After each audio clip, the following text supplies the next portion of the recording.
Imagine a place where fog hides secrets and trees whisper long-forgotten tales.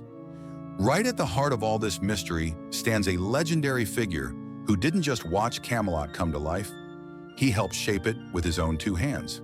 His name? Merlin. Most folks know him as the wise wizard and Arthur's mentor, the go-to guy in the legend. But Merlin was way more than that. He was a prophet, a mastermind pulling the strings of fate. So how did he come about? Where did all his crazy powers come from? And more importantly, how did one of the most powerful men in history end up disappearing so tragically?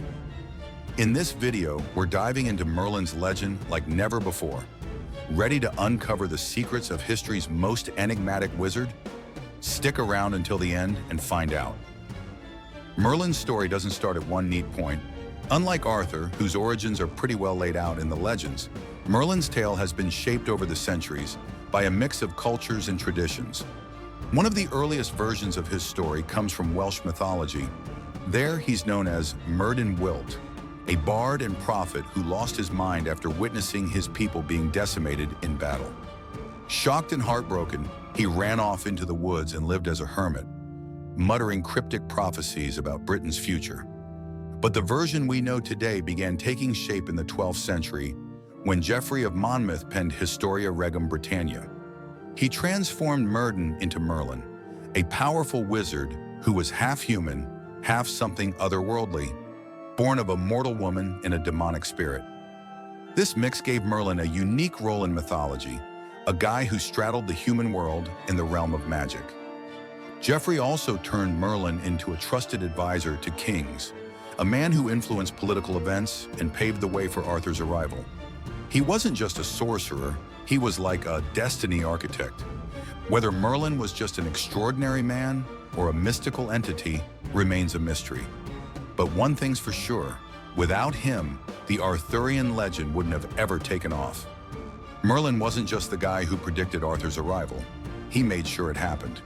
It all kicked off with a wild, risky plan involving King Uther Pendragon and his all-consuming obsession with Igraine, the wife of the Duke of Cornwall. Uther wanted Igraine no matter what. Desperate, he turned to Merlin for help, and in exchange, Merlin demanded that any child born from their union be handed over to him. Using his magic, Merlin disguised Uther as Igraine's husband, and that very night, Arthur was conceived. Merlin knew that Arthur couldn't grow up in a royal court filled with betrayal and ambition, so he handed the baby over to Sir Ector, a humble knight, making sure the kid grew up away from the corrupting influence of power. Years later, when Uther passed away, Britain plunged into chaos without a proper heir. That's when Merlin came up with a challenge to reveal the true king, the sword in the stone. Whoever could pull it out would be the rightful ruler. Nobles and warriors tried their luck and failed, until a young guy named Arthur effortlessly pulled the sword out, without even knowing what it meant.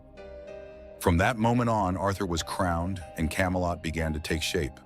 But his journey was just getting started, and Merlin was there every step of the way, guiding his destiny. Merlin was more than just a counselor. He was one of the most powerful figures in Arthurian lore. His biggest gift was his knack for prophecy. He could see the future with crystal clarity, even though his visions came in fragmented symbols and riddles that weren't always easy to decipher. Plus, Merlin was a master of illusion. He could change his appearance, and that of others, just like when he disguised Uther Pendragon. Some tales even say he could whip up fogs to hide armies or move mountains with his magic. His smarts weren't just limited to magic either. Merlin also had a deep knowledge of astrology, alchemy, and the ancient wisdom of the Druids. Some stories even claim that Merlin was the one who built Stonehenge, using his spells to haul those giant stones into place. Merlin wasn't a warrior and never swung a sword, but his smarts and powers were deadlier than any army. Yet no matter how strong he was, there was one thing he just couldn't change: fate.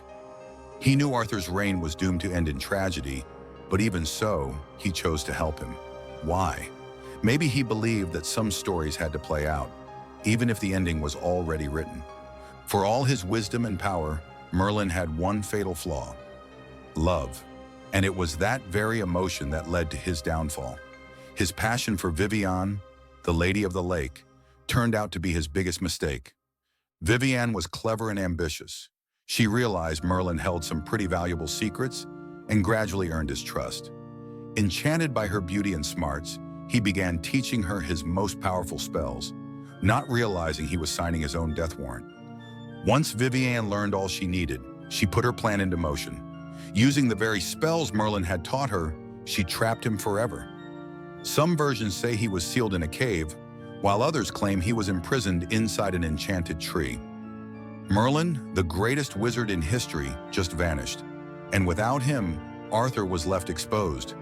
Betrayals, battles, and tragedies soon swallowed Camelot, sealing the king's fate.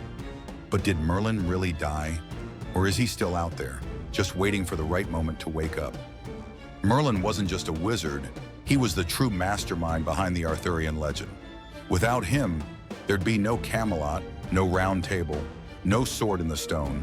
His story is a heady mix of mystery, power, and tragedy. But has his story really ended? And if one day Britain needs him again, do you think Merlin will wake up from his eternal slumber?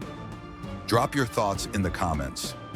If you enjoyed the video, don't forget to hit that like button, subscribe to the channel, and ring the bell for more awesome content like this. Catch you in the next video.